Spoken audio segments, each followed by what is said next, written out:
Hello, this is wmpyr. I've been super busy, so it's been a while, and I apologize for that. But I never stop thinking about, making videos for you guys and stuff. So for today, I want to talk about the realisticness of Escrima, Kali Arnis, and also the unrealisticness of Escrima, Kali Arnis. So the first thing is what makes it realistic. And in my opinion, it's just a bottom line, super simple. We train with weapons. And they're not ancient weapons necessarily. They're definitely designed to fit into the modern world, the sticks and the knives and the machete. Um, and anyway, just the fact that we train with weapons to me already puts us in a situation where we are getting realistic training. Why? Because in the real world, chances are the bad guy has a weapon, will use a weapon. And in that kind of circumstance, man, if you don't train with weapons, no matter how good of a fighter you are, how tough you are, how effective you can be, you're always putting yourself at risk just because that's an area that you're not very familiar with. You don't know what you're doing there.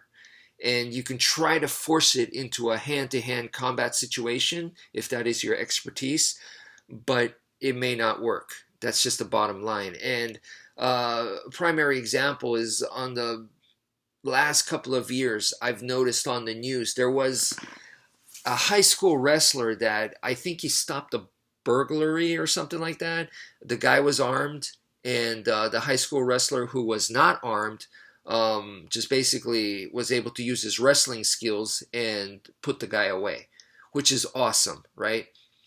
And then there was another situation, which I think was a school shooting. A high school wrestler went to take down the shooter, the active shooter, and then I think he was shot and he was killed. So the wrestler died.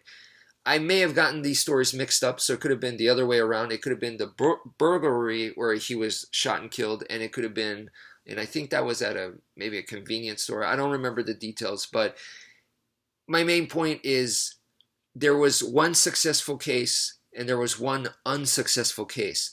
So whether you're an MMA fighter, you do Brazilian Jiu-Jitsu, wrestling, Muay Thai, kickboxing, boxing, any of those kinds of combat sports. Yes, you're a tremendous fighter, okay? You can fight, you have fighting skills, empty-handed though. And you're not familiar with weapons because you don't train with weapons all day like Kali, Escrima, Arnis people.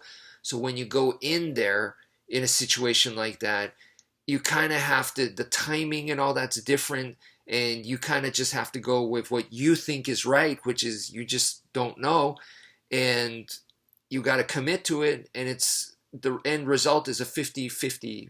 50% you fail, 50% you succeed, 50-50. And yeah, that to me is that kind of sucks. So it's great that you have the fighting skills, but I think that is our advantage there, is that we are more familiar with weapons, period, right? Now, and I'm not saying that Kali Escrima people are better. I'm just saying that being familiar with weapons helps us be a more a realistic style, okay? More realistic, compared to other styles that don't practice weapons, if a weapon is involved, okay? So I'm not saying we're better. I'm just saying in that kind of situation. Now, what is the unrealistic aspect of Kali Escrima Arnis? And the majority of our training is partner drills, okay? Just look up on YouTube and you see when you go to a class, a Kali Escrima Arnis class, the majority is partner training. Now, I'm not saying that full contact and sparring and competition and tournaments, I'm not saying it doesn't exist, because it does. And even like with tons of padding, protective gear, and some with almost none or none, I've seen some crazy people out there. But so I've seen the full spectrum. It does exist for sure, without a doubt. And what I'm also seeing recently is now they're using like boffing type weapons, which is a very padded stick, which I think is awesome. That's becoming more and more the trend. And but yeah, there's plus and minus for all of that stuff, but um, the fact is, right, we do more partner training. Okay, that's our main thing.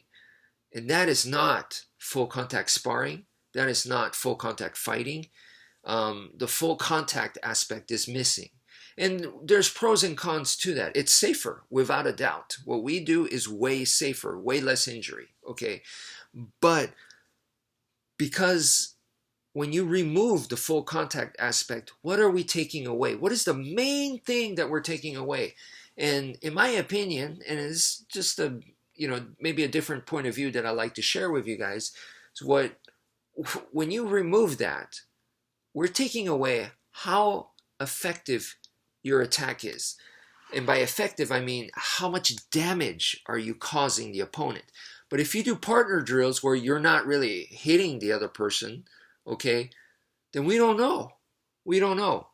A jab, a cross, an uppercut, all that is going to be the same because we don't see the damage.